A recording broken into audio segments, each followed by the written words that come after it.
Is Jamaica in a recession or not? I'm Kalila Reynolds, founder and CEO of Money Media, Money Made Simple.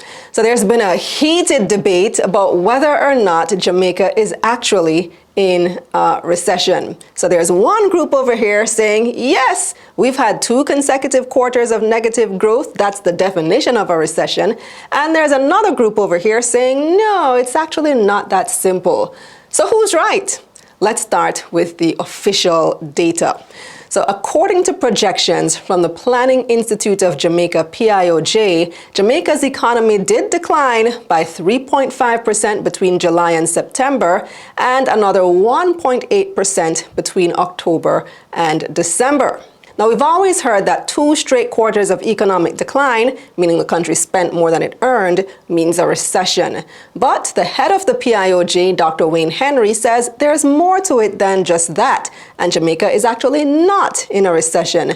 So we turned to one of my favorite online resources, Investopedia, for an official definition. According to Investopedia, a recession is a significant, widespread and prolonged downturn in economic activity. And while a common rule of thumb is that 2 consecutive quarters of negative GDP growth indicate a recession, more complex formulas are also used to determine recessions.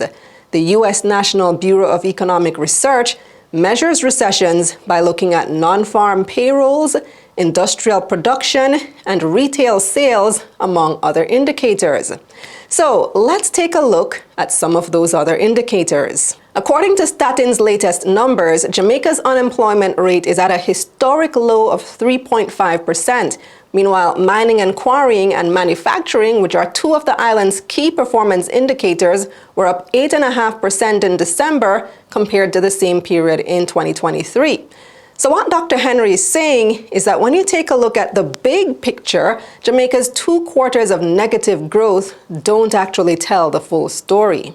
He said the decline can be explained by the extensive damage caused by Hurricane Beryl in July and then Tropical Storm Raphael in November. And those shocks were temporary, not prolonged and widespread. He also said a recession is usually accompanied by a steady rise in job losses, which is not the case in Jamaica. Like I said, we have record low unemployment. All these are indicators that the economy will rebound in the short to medium term. However, the Bureau of Economic Research also warns that some recessions' impacts are not always evident when they first begin, so many are actually called retroactively. I think it will be interesting to see the numbers for this January to March quarter 2025 and see what that actually looks like. And that's the bottom line. Subscribe to my newsletter for money news like this straight to your inbox. Go to getmoneynews.com to sign up. The link is in my bio. Let's get this money. Let's get this money.